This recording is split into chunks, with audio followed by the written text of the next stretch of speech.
Well, thank you for joining me on tonight's ghost tour with Big Island Ghost Tours. Again, my name was Zach Royer. I'm a paranormal investigator and local author here in Hawaii. I've learned a lot over the last 13 years about our connection to the earth through reading and researching the Hawaiian culture, and I feel like this place is a very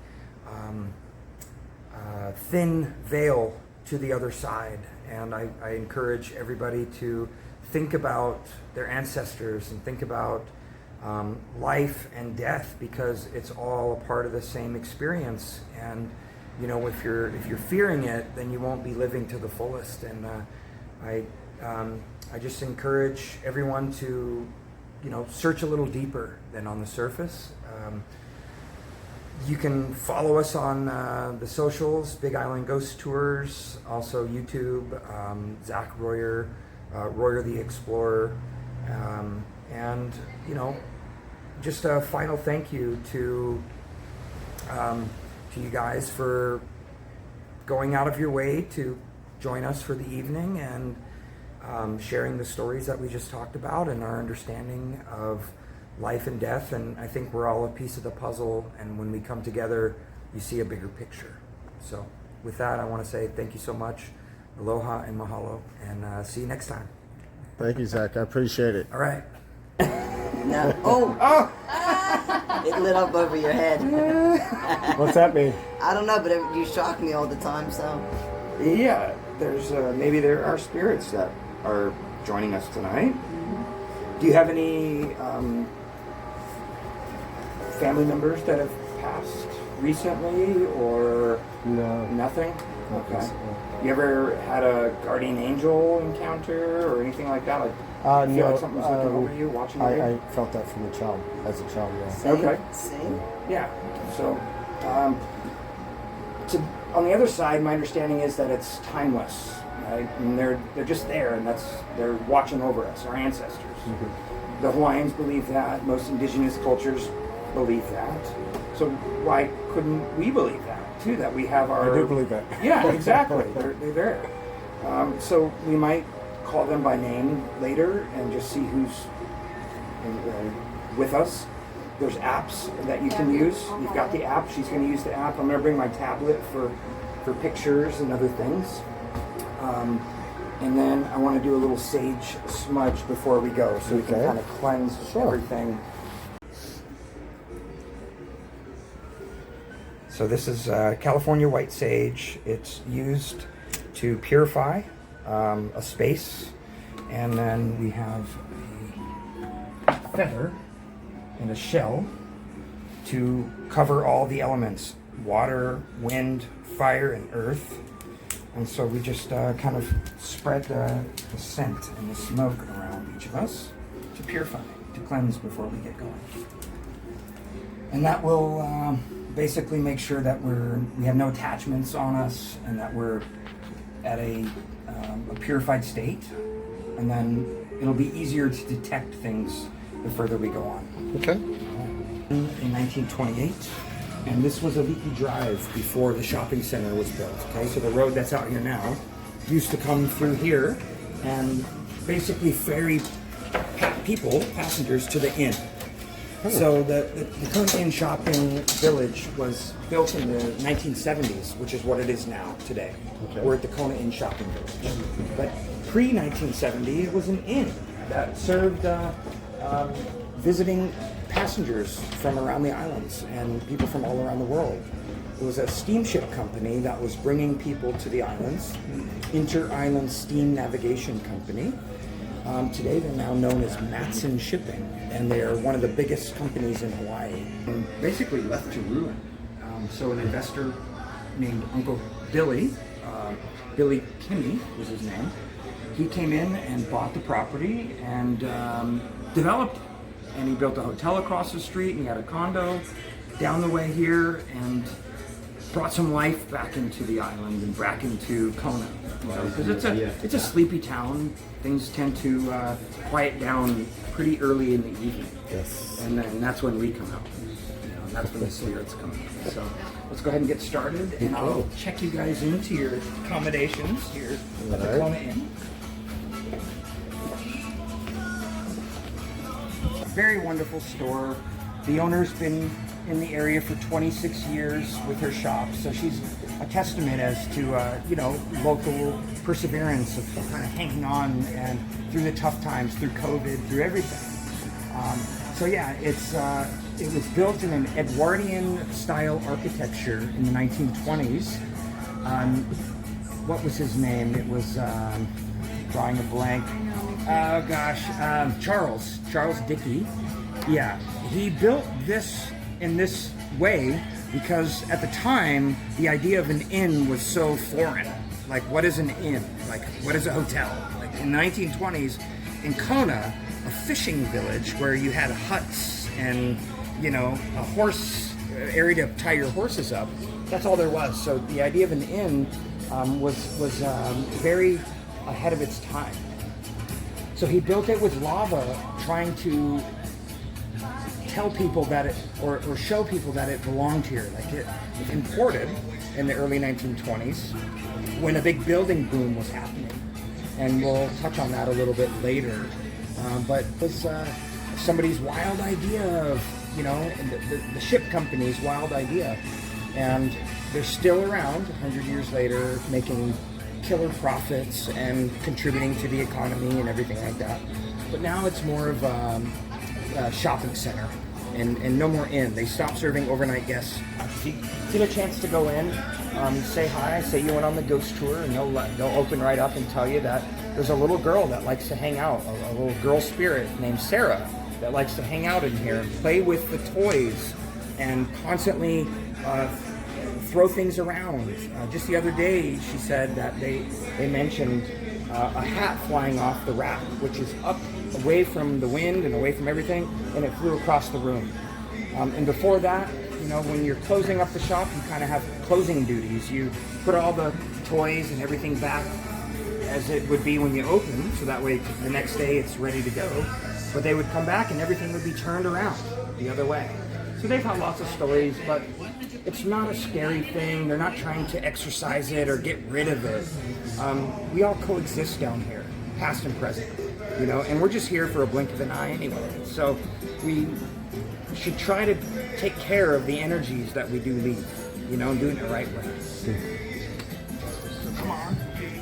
Maybe to the side of the original door, 100-year-old door, and then you have the ship's wheels and everything. So it does have a little bit of the provenance of the shipping days, right? They kind of keep that alive.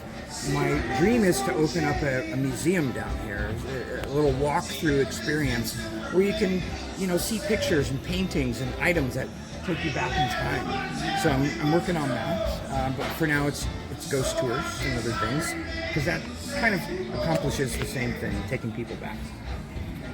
But now I want to take you guys back to a haunted tree that was buried, or planted rather, over a burial site, and where an unfortunate accident happened, which we'll talk about when we get there. So we'll just meander through and the banyan trees along our tours, because one, they're known for paranormal activity. People will hear things and sometimes see things in the trees. And two, they're just beautiful oxygen-producing life forms that are very quiet and aren't doing anything to anybody. It looks like hair hanging down.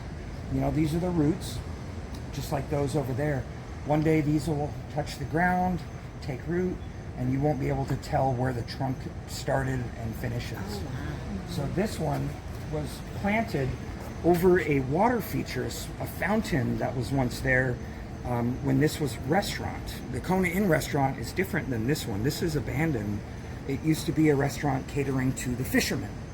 Kona is a big billfish area, and there's a lot of marlin and tuna out there that people try to get the record for, and we'll see that in a minute when we cut through the lobby. But this was where they hung out. This was the fisherman's landing. But it was built on the swimming pool of the old Kona Inn. And the swimming pool was built right on the shoreline because it was ocean fed. All right, have you been in a swimming pool lately? Not lately. Not lately? Okay. Most of the pools that we go to at resorts are not ocean fed, right? Waves aren't crashing in and replenishing. We swam in the ocean. Yeah, well, that's good enough. But some pools are actually ocean fed, just like the one that used to be down here. Let's see if I can find it. Close, they built this pool to the ocean there. And people would be walking around, and if you weren't careful, you could be hit with a rogue wave and algae would be growing, so it's slippery kind of a thing. This restaurant was built kind of over here, and this was where they had their oceanfront patio, which we're going to go to in a couple minutes.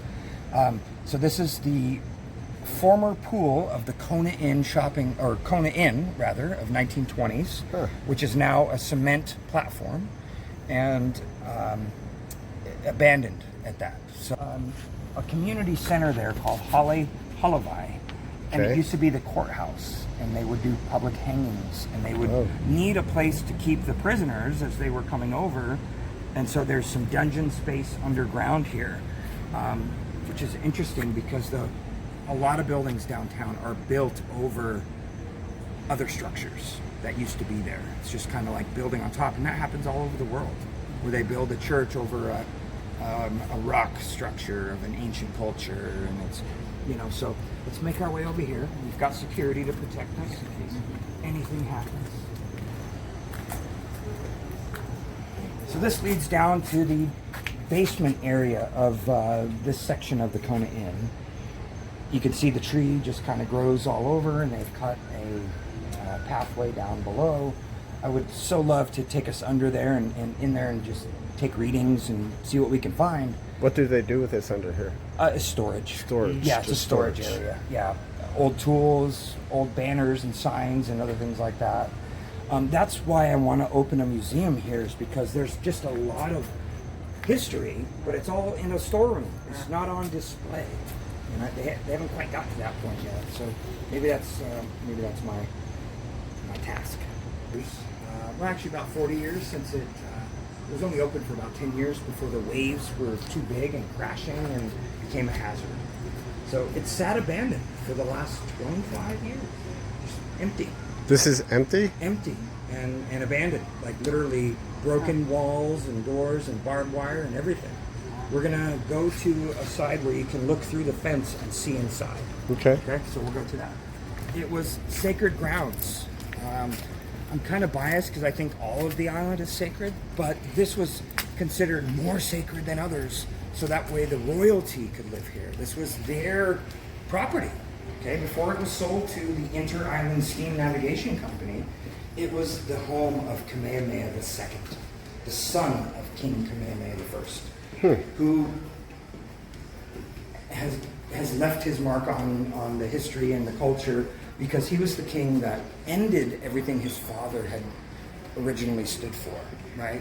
The dad was a traditionalist, and if you violated the rules, you were sacrificed. He always kind of raised an eyebrow and didn't trust fully the Europeans.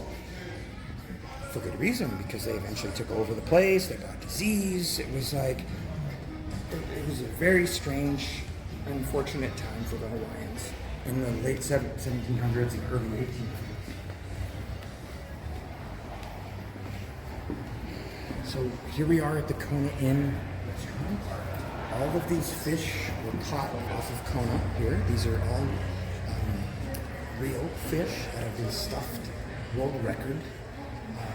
So you can kind of understand how, you get off the boat after fishing all day and you caught 1,000-pound, 1,500-pound marlin. You want to sit around, have a beer, and talk about it and share your stories. Man, I was pulling that thing for 8 hours, kind of a deal. So I love the fact that they've kept that history here. It explains the Fisherman's Landing restaurant, but it was just built too close to the ocean, which we're going to see in a minute. If you want to come back another time and look at these pictures, you can easily go down memory lane and see how the rooms used to be. They had horses and donkey rentals all over the place. This is before Uber and Lyft. So,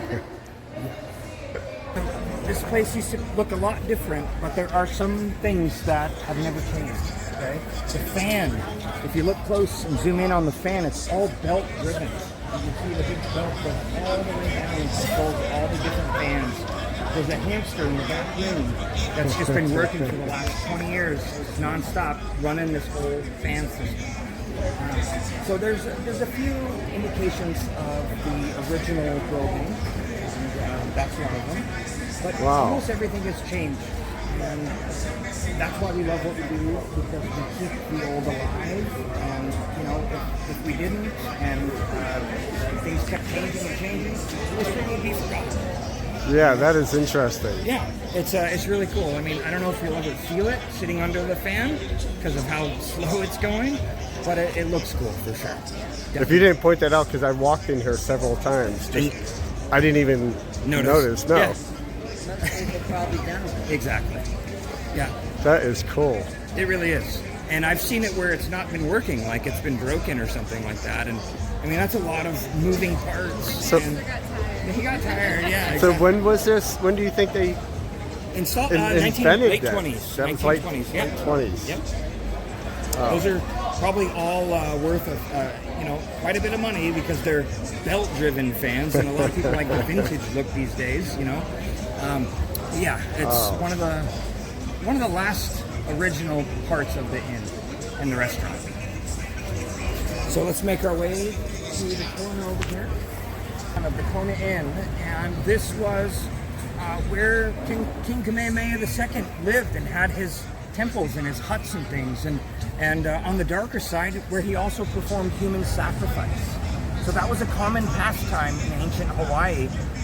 It was a part of the system known as the kapu system.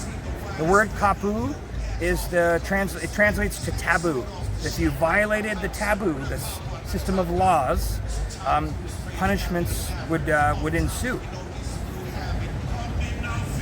Yeah, you're spiking a little bit. They're pretty stuff steady. Going on here. Oh. So something over here, yeah.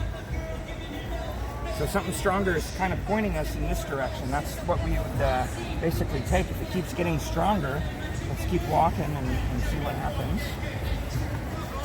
So the little girl that haunts the toe ring store, Sarah, is said to have drowned in the pool that used to be over here.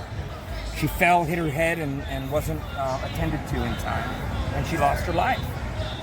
So we've left a lot of lays and offerings and prayers for Sarah, but she tends to kind of hang out in this area because it's away from the noise.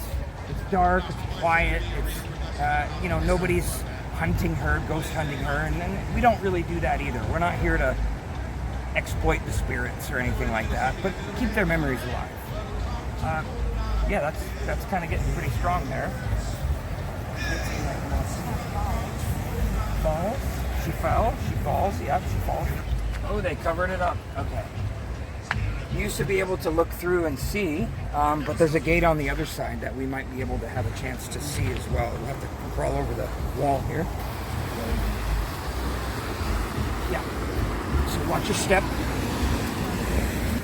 You can see that this used to be a platform where guests would dine, right next to the ocean. And maybe on a night like this, where the ocean is fairly calm, you wouldn't get much wave action. But on some nights, you do. So be careful of the barbed wire. It's very old and rusty.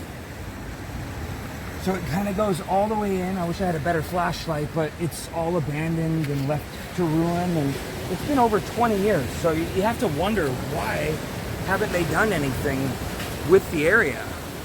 Special part of the island that receives the first rays of the morning sun as they come over the big mountain that overlooks Kona.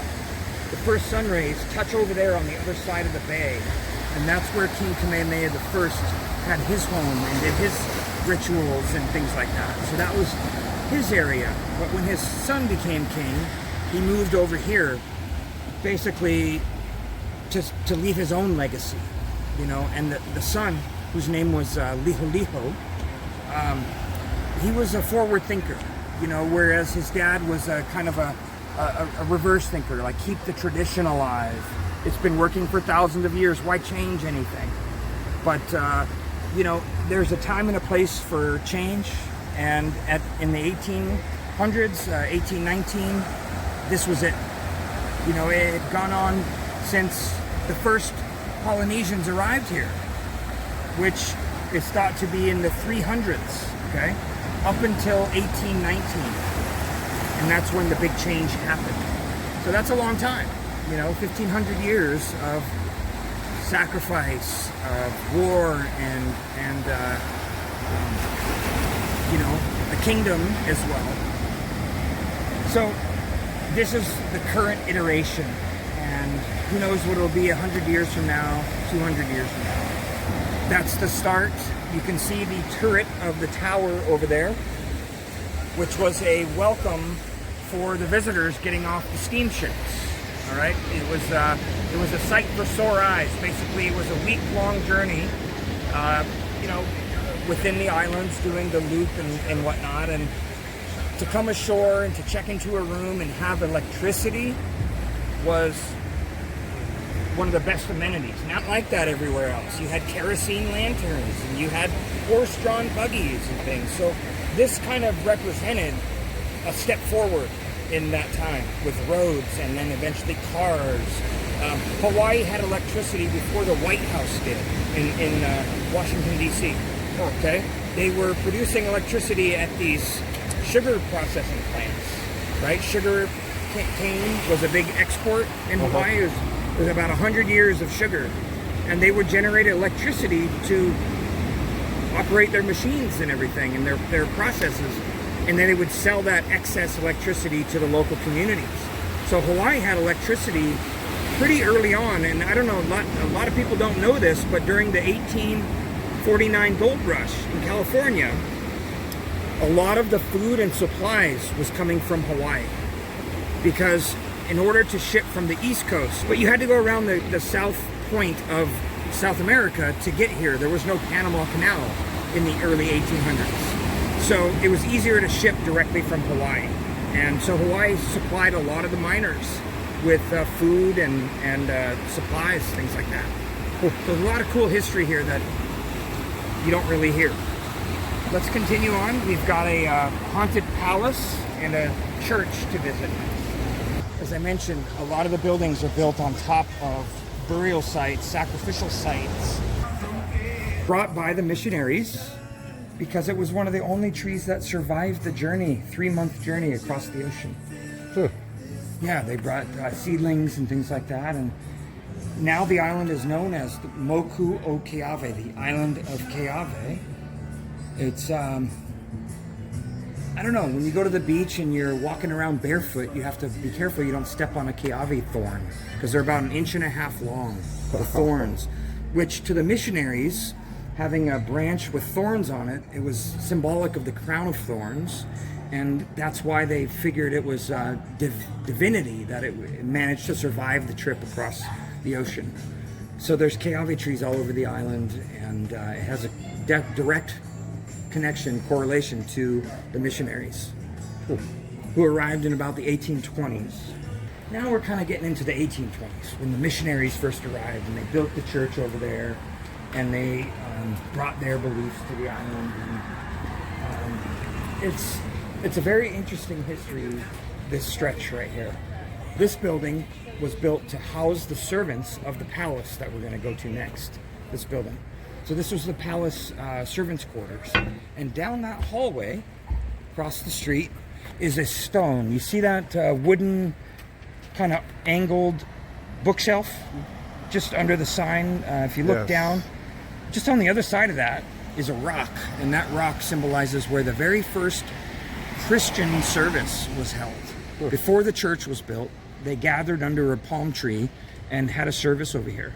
And then the church was built, and then the palace was built, and then they needed to house the servants and things like that. So a lot of history down that way.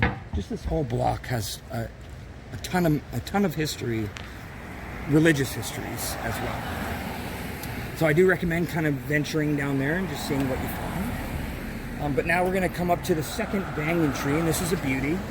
This was a special banyan tree planted by a princess who was instrumental in getting people to believe in the new ways, right? When any time that there's a new religion or belief system introduced, there's always people that are not first to buy it, right? It takes some convincing, and the same was with Christianity and Catholicism here in Kona.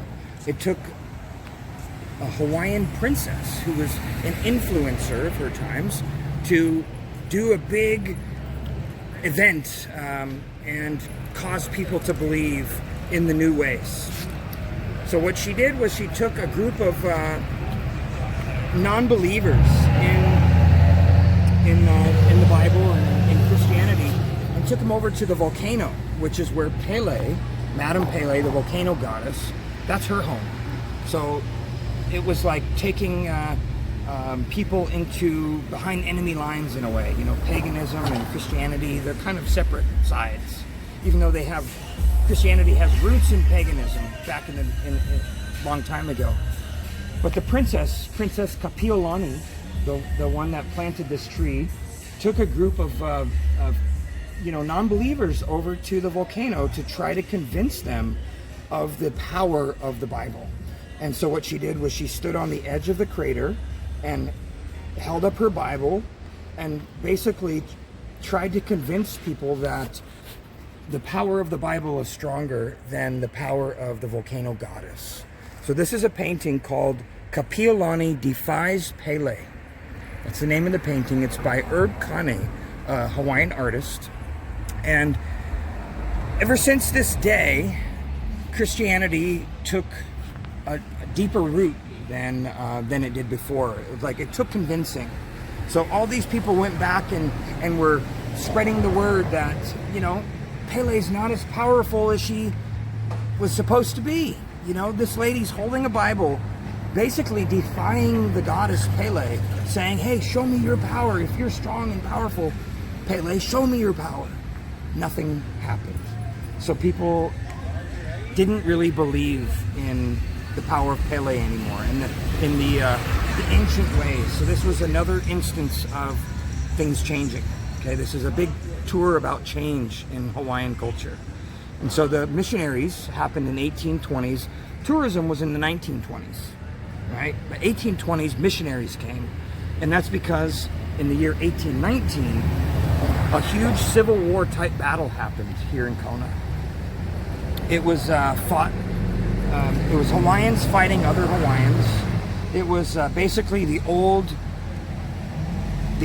against the new, old beliefs against the new beliefs. And it was a very traumatic time in Hawaiian culture and history. It was December 1819. The young king, King Kamehameha II, hears that his cousin, Kekuaokalani, is on the march with the war god idol. Okay, it was this wooden statue of the war god Ku, and Ku is short for Kukailimoku, the war god. Okay, there was gods for almost everything, from trees to the sand to the ocean to wind to everything, snow, lava, everything was deified. So when King Kamehameha II heard that his cousin Kekuaokalani was marching up with this war god statue, he amassed an army and marched down this exact sidewalk. It wasn't cement then, it was a trail, but he marched all the way down to Keaho, about 4 or 5 miles south, where both armies met each other and had a Civil War battle. And so we have an experience there called the Burials and Battlegrounds, where we connect the dots, and it complements this tour, because this is the beginning. This is the king leaving and everything. That kind of covers the ending, the final battle. And it's my belief that ghost tours pretty much started in Pennsylvania, in Gettysburg, where people would go for the history tour, but they would often see apparitions and smell tobacco and other things that would cause them to believe there's something else lingering. So it's interesting that Kona has its own Civil War battlegrounds that you can visit during the day. It's a walled off field of lava, sharp lava. You can't even imagine people running and fighting in. But yeah, so we go down there, we definitely pay our respects and try to help the spirits move on through that very traumatic experience. I was down there the other day, and it was moving. I mean, even after all these years, it's still a very somber experience to visit the exact location where the last few hundred warriors that were fighting for their traditional beliefs died and expired. But they died on their feet, not their needs. You know, they weren't subservient. They fought for what they believed in, and I think that's a message that everybody can kind of get behind now, is to kind of be strong about your beliefs, but be open to sharing other people's point of views as well. You know, and that's the beauty of living in the United States and other democratic countries, is that everyone's entitled to their own beliefs. But before that battle, and right around the time that it happened, you had to be careful with what you believed in, because it may have upset the current paradigm, and here we are repeating history. So let's continue on to the palace. How old is this banyan tree again? This tree is about 135 years. 135. Years. Yeah. It's been cut back many times. The roots have been taken down. I remember there used to be roots just hanging down, like all right in here, but they've been cut, and that branch was cut, and so. But yeah, it's a very resilient tree. It grows right in the lava wall there, and it's definitely one of those picturesque sites of Kona that you can look forward to whenever you come. History of the lady in the white dress. This is Hulihe'e Palace, the summer getaway palace of the royal Hawaiian family when this was still a monarchy, right? Hawaii, the kingdom, started in 1812 when King Kamehameha went to Kauai and defeated the army on Kauai. Some say that the army kind of gave up after 3 or 4 attempts of Kamehameha trying to take them over. They just gave up because they were tired of the bloodshed. Whereas on Maui, when Kamehameha went to Maui, he just killed everybody and decimated the island, and then went to Oahu. Same thing, pushed people off the ledge, took over. But Kauai, he had a hard time taking over, partially because of the surf on Kauai. There's lots of reefs, right? It's the oldest island, one of the oldest islands. So there's a lot of reefs there that make it hard to get to shore, right?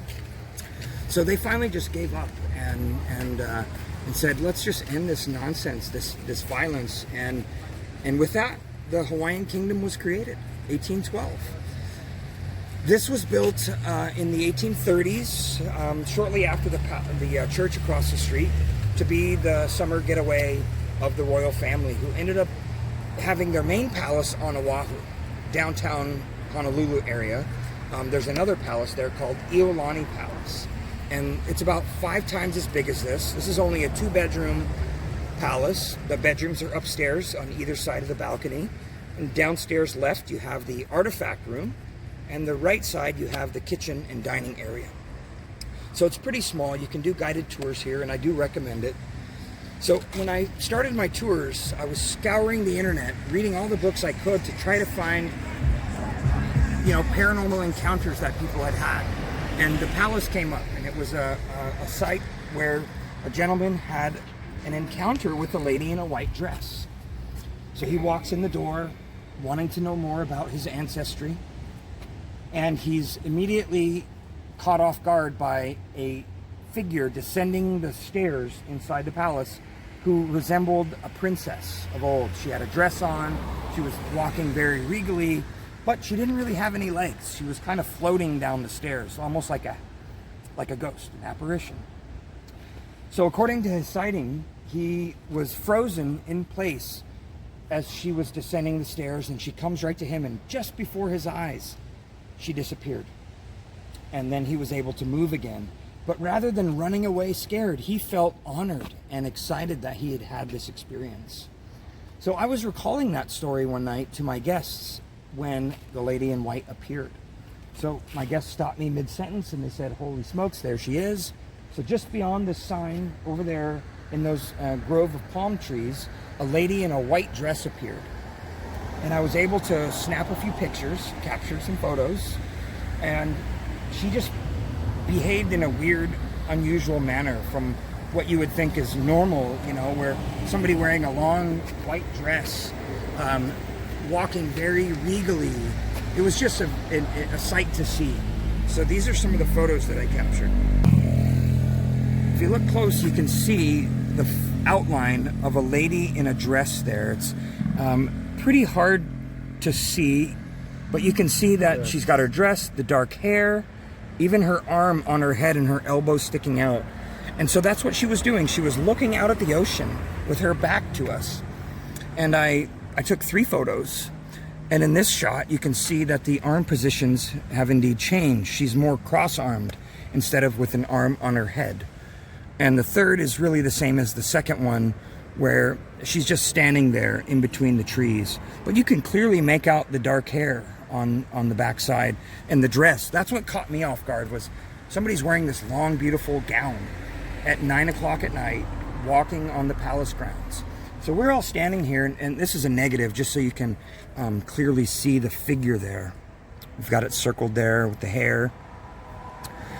So she's standing there looking out at the ocean, arms crossed, arms on her head. She kept shifting her weight, almost as if she's waiting for something. She's just waiting and waiting. And we're just standing here kind of in awe. And eventually she turns to the right and starts walking very elegantly out of our sight. Dress dragging on the ground. And I'm thinking, who, is this a wedding dress? Like, I don't know my dresses too well, so I assumed it was a wedding dress, which probably wasn't. It was probably a nightgown, or a muumuu, as they call it here in Hawaii. She disappeared out of our view. Assuming that she was walking down the backside, we all ran down the sidewalk to try to capture her coming out the other way. But there was nobody there.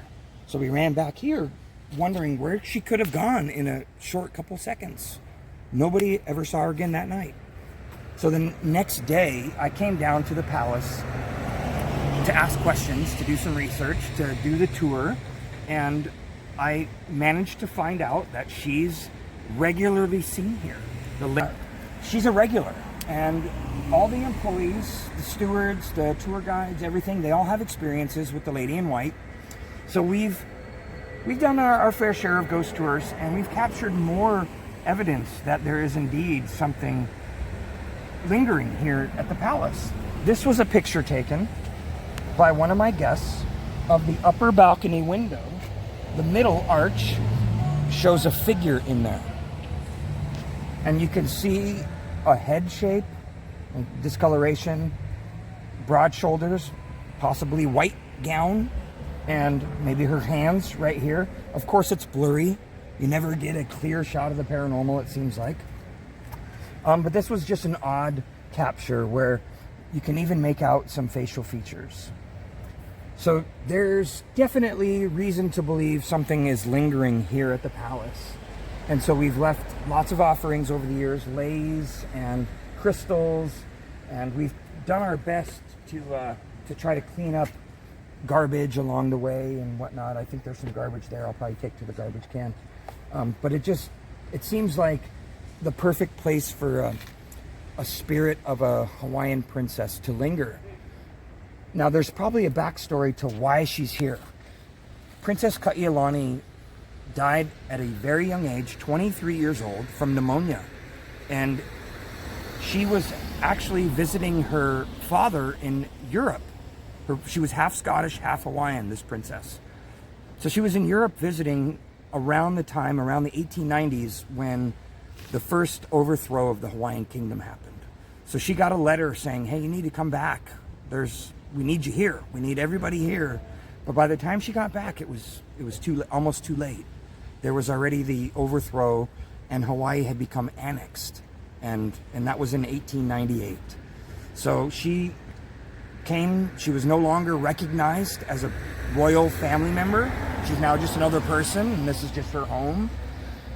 And so maybe what we saw that night with the Lady in White's back to us was her waiting for something, unfinished business, like the kingdom to be restored in some way.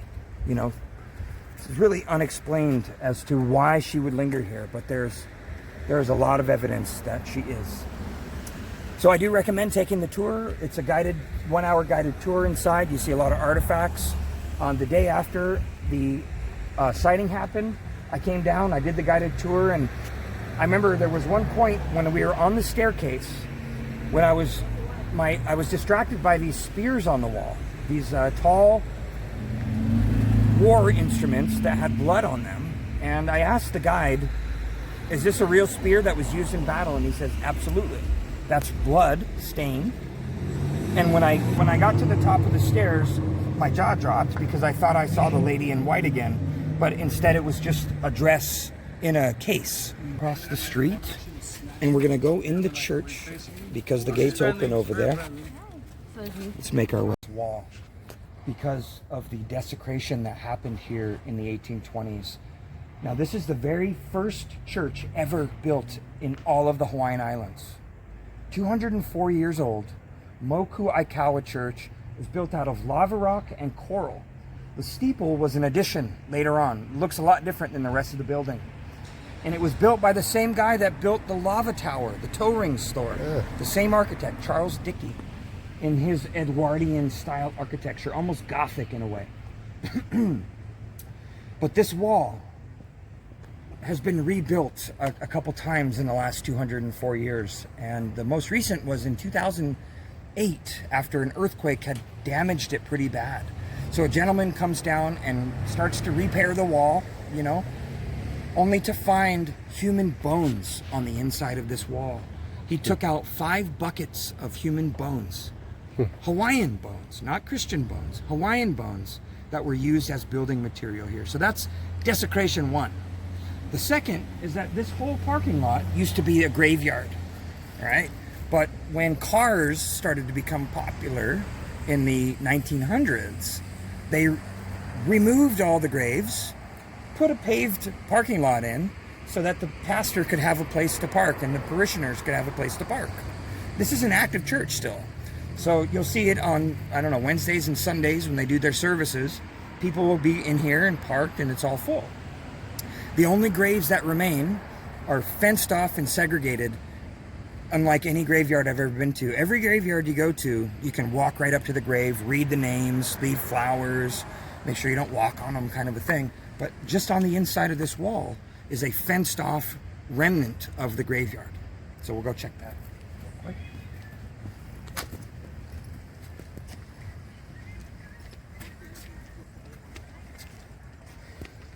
Watch your step because there's some divots in the grass and also some rocks right there.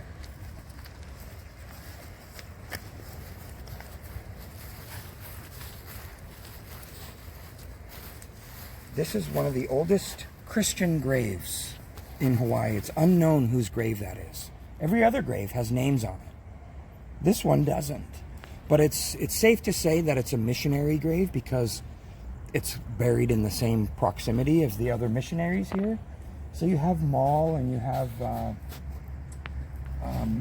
Alawakai,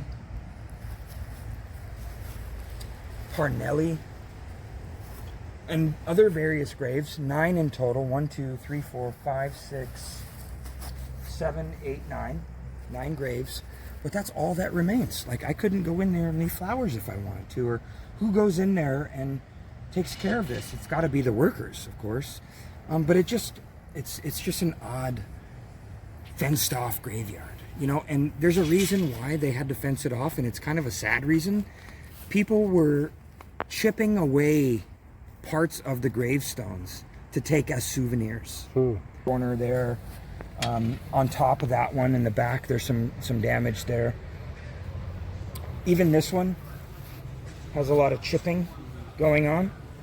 And they're like, no, we can't allow that. So they had to put up a fence to keep people out. So desecration number 2 is the bodies being dug up and relocated to other churches. They didn't just throw them away or anything. And just is because some of the stones that were used in this construction, particularly these bigger stones in the corner and the one behind the pipe there, those were part of a previous religious temple built by the Hawaiians that was used for human sacrifice, okay? And it was up on this mountain that overlooks Kona. It's Hualalai is the name of the mountain. And a chief in the 1500s had a huge temple up there. Chief Umi was his name. And so human sacrifice was a major part of the kapu system. That was the punishment factor. Well, when King Kamehameha I passed away in 1819, his son and his widow, Queen Ka'ahumanu, they went around and tore down any remnants of the old ways because they were trying to encourage the new ways, the new beliefs. So they tore down this structure that used to be for human sacrifice and recycled these stones into the church. Pretty amazing. The store, what would they call that? 100 years ago, so this was one of the first general stores in town. You can see kind of a tall rock. You see it? That rock was used for human sacrificial purposes as well. And there's another one on the other side called Pohaku Likanaka is the name of the stone. They give these stones names, apparently. But the one that's hiding in the bushes on the other side has this hole in it. And what they would do is they would seat people in front of this stone and basically choke them out. It wasn't a club to the head like most human sacrifice was. In the old days, this is how human sacrifice was done. You have a chief giving the order, you have a victim being held down, you have the warrior performing the blow, club to the head, quick and easy. Everybody in this photo has tattoos all over their entire body, all the way down his legs, on his face. This one even has a fish on the arm. That might have been his amakua, his ancestral animal or spirit type of thing. But tattoos in the ancient Hawaiian days were used almost like dog tags are in battle today. So if you were killed, you could be able to look at their body and determine their lineage, their achievements, their battle prominence, and in turn with that, and weave mats. You know, they didn't, ancient Hawaiians didn't sleep on posturepedic mattresses, right? They had weaved mats, and that was one of them. They also weaved clothes and other, objects with those things. So it's a dying art. Not a lot of people know how to weave lauhala. But if you get a chance and you see these kind of weaved bracelets, they're really neat. And they hold the mana, the energy of the island in them. So, let me know when you're filming. Yeah. So this is a very special stone that's here, a part of the wall of Hulihe'e Palace. In the old times, in the battle times of King Kamehameha, they didn't have tablets or paper and pen to write their maneuvers down. What they did was they basically chiseled it into rock to let people know this is our battle plan, all right? The king and the king's warriors will be back here, and then you'll have other warriors in front. And so there's many interpretations of this stone. Some people think it's part of the checkers game called Konani that the Hawaiians played. It was like checkers. But the way that these holes are all haphazardly all over the place indicates that it's not used for a checkerboard. And the uniformity of the stone, it's very uniform width and rectangular shape. It's the biggest stone in the entire wall. It definitely has roots in war tactics. As the name of the palace itself, Hulihe'e is the name of the palace. I should have mentioned that when we were back there. Hulihe'e means spinning octopus. Huli means to spin, like hula, and he'e means squid or octopus. And that was basically the name of a maneuver that the warriors would do with quick notice, almost at a moment's notice. If the king said Hulihe'e, they would all surround the king like arms of an octopus, 3 or 4 warriors in a row, all around the couple to protect them. So that's where the palace gets its name, derived from battle tactics. That's why you see all the artifacts and weapons inside. So there's a very close personal part of the Hawaiian history is the battle side of things. Yeah. It's been very calm and smooth, which doesn't really help wash the bodies away that are buried beneath the sand. So I told you rank dictated how your body was treated. If you were high rank, it's strange. If you were high rank, your body was basically cooked, heated underground to be able to strip the flesh off your bones. Okay, then they would take your bones, clean them, bleach them in the sun, and then hide them in a cave on the mountain somewhere up by the ancestors, closer to the heavens. But if you were a common rank, right, a normal person, and you got caught stealing or if you got caught fishing on the king's land or something, right, trespassing, and you were put to death because the king felt that that's how it should be, you were buried along the beach, and the ocean waves would take your body away. eventually. There's a beach down Ali'i Drive called Magic Sands Beach. And the reason they call it Magic Sands is because the sand will wash away some days, leaving just rocks.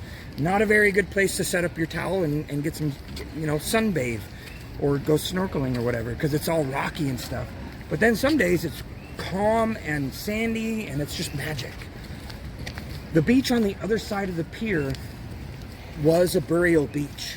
They buried people that were sacrificed on that beach. But ever since the pier was built, it stopped the waves from taking their bodies away. So in 2011,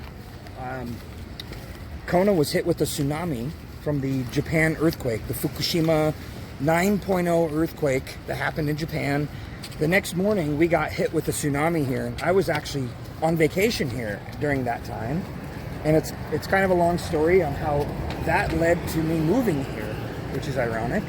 But 4 years after that tsunami, once I started my ghost tours, we were over there in front of the hotel, and on a tour, we had these gadgets and lights and things like that, and the security guard came up and said, "What are you guys doing?" And we said, "Hey, we're doing a ghost tour, And he said, "Oh, you want to know something real spooky?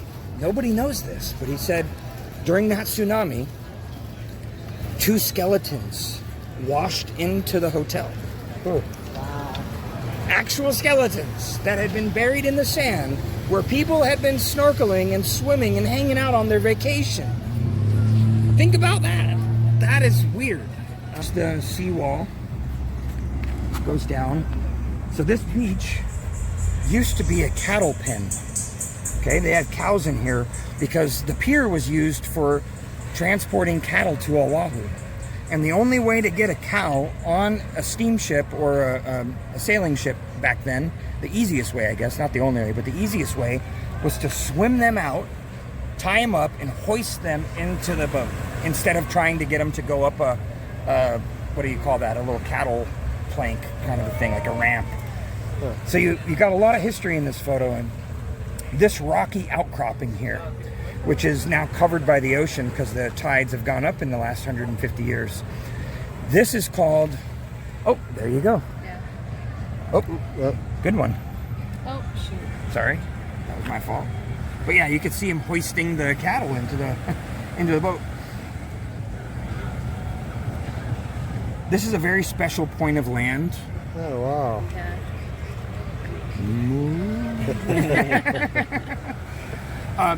So even before any of this stuff was here, the pier, the buildings, I mean anything that you can see now, before any of this was here, this rocky outcropping was over there, and it was where the chief that built the temple on the mountain that was torn down and built into the church, this is where he landed in the 1500s. It's known as the place of Umi. The Pa'o Umi is what it's known as. Yeah. No worries. So Umi was a young chief eager to make his name for himself. He was originally up in Waipio Valley. Are you familiar with the island a little bit? I've heard I think the we name, passed but it. I've heard Yeah. the name. Yeah, so on the north part, there's all these valleys, really nice valleys, kind of where it's all rainy and stuff. And one of them has a lot of waterfalls, and it's due to the rain. It's called Waipio Valley, and it's a very picturesque, very special place. A Vahipana, as the Hawaiians call it, a sacred site. It was used in a couple movies. Kevin Costner movie, Waterworld. It was where he had gills, and he was like a survivor after a flood happened or something. We saw that. Yeah, Waterworld. So the final scene in that movie where they come on land and there's horses running and stuff was filmed in Waipio Valley. That's where Chief Umi used to live because it's a very safe place, protected from invaders. You know what I mean? 1,000-foot cliffs on either side made it real safe. You wouldn't be invaded that way. It was like they could only come from the ocean. So in the 1500s, he decides to move and relocate the royal center to Kona. And that's when Kailua Kona became very popular for the royalty since the 1500s. That was basically the reason why. So when he arrived, he ended up killing a local chief in the area. Kind of, that's how it was. It was like survival of the fittest, And so he kills this chief. I can never pronounce his name. Economoku or something like that. There's a really cool free app you can download called Royal Footsteps of Kona and everything. And unfortunately, we didn't capture a photo of it. I wish we would have. But this is Kamakahonu Bay. The eye of the turtle is what that means. And there used to be a turtle-shaped rock over here, which the Hawaiians considered very sacred. This was a very sacred place for them. On top of the first rays of the sun coming over this mountain, lighting up that temple over there. That's why that temple over there, and that's where I consider to be one of the most haunted places in Hawaii. Right, it's in the dark, it's in the shadows. You can see where that last cabana is lit up. It gets dark on this side, and besides those two lights, there's something over there. All right, so be prepared for anything, eyes open. Film, film, film, because I wish I would have been filming when the gate swung open one night for us and the bottle moved on its own for us. I wish I would have been filming. So hopefully you'll capture something. And he likes that. So they don't really want us telling too many people or telling them that their hotel is haunted. But I'm only going off of what I've read online on people's experiences. You know, I know for a fact that there's been some accidents inside the hotel over the years. Self-inflicted accidents, if you get my drift. Also, we're on the grounds of human sacrifice for a long time. Ooh, watch out. We have a victim here. Sacrificial victim.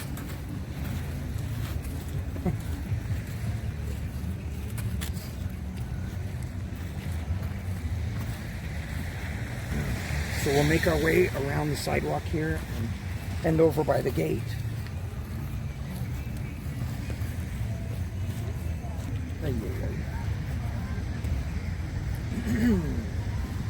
So we're coming up to the famous gate, King Kamehameha Gate, that is the site of multiple paranormal activities that have occurred on our tours over the years. One night, the gate was locked. I wasn't expecting it to be locked, so I was a little disappointed that we weren't able to go in and read the historical sign that's over there talking about the heiau. I was a little, I was caught off guard. If it wasn't for the kids in the group that night, I may have suggested that we easily sneak around the gate. I don't want to suggest that. I don't do that anymore. No trespassing at all. But it's very easy to do. You can just push the bushes aside right there. But we had kids in the group, so I went up to the gate and I'm trying to open it and there's a lock on it, and I say to the guests, I said, unfortunately, we're gonna have to go to the next site. We can't go in. As we were leaving, and I got to about right here, I hear the creaking noise of this gate opening behind us. And I turned around, and sure enough, it's moving all by itself. And I let out a startled yell, because I was caught off guard. I didn't expect that to happen. The kids saw it, and they screamed, and they were genuinely frightened, holding on to Mom the entire time. Where Mom was going, oh my God, that's so cool, oh my God. She was really loving it. So I pull my phone out right after it happened, and I'm recording kind of our an afterthought of it, like, oh my God, the gate just opened, we're all freaked out. It's on YouTube. But yeah, that's the gate, which they just recently replaced. That's new. So I have a picture here that shows the old gate. That's what the gate used to look like. All right, and this is a really neat photo because it shows not only the gate, also the lock, where the gate was locked, and we couldn't really get past that anymore. So we have reason to believe that King Kamehameha, based on his final words and the state of life that he was in when he died, might still be lingering here with unfinished business. So back to that sketch of the death house of Kamehameha. It was in this house that the king uttered his last prophetic words to Chief Kalani Moku. Ina'i vale no oku, iku'u pono, aole ipau. Strive as ye may to undo the good that I have accomplished, ye shall never reach the end. He knew his son and his wife were going to undo everything that he had stood for and fought for his entire life. How would that make you feel? You spend your entire life working, retire at 65, and then by the time you're 68 and about to expire, your son just undoes everything. And you know, it was probably really hard on him to know that as soon as he died, everything's going to change, which is why we think he's still lingering in this area. So, very interesting sketch here. You can find that online. It is a sketch by Henry E.P. Kekahuna, October 30th, 1950. Well, thank you for joining me on tonight's ghost tour with Big Island Ghost Tours. Again, my name was Zach Royer. I'm a paranormal investigator and local author here in Hawaii. I've learned a lot over the last 13 years about our connection to the earth through reading and researching the Hawaiian culture, and I feel like this place is a very thin veil to the other side, and I encourage everybody to think about their ancestors and think about life and death, because it's all a part of the same experience. And you know, if you're fearing it, then you won't be living to the fullest. And I just encourage everyone to, you know, search a little deeper than on the surface. You can follow us on the socials, Big Island Ghost Tours, also YouTube, Zach Royer, Royer the Explorer, and you know, just a final thank you to you guys for going out of your way to join us for the evening and sharing the stories that we just talked about and our understanding of life and death. And I think we're all a piece of the puzzle, and when we come together, you see a bigger picture. So with that, I want to say thank you so much. Aloha and mahalo, and see you next time. Thank you, Zach. I appreciate it. All right.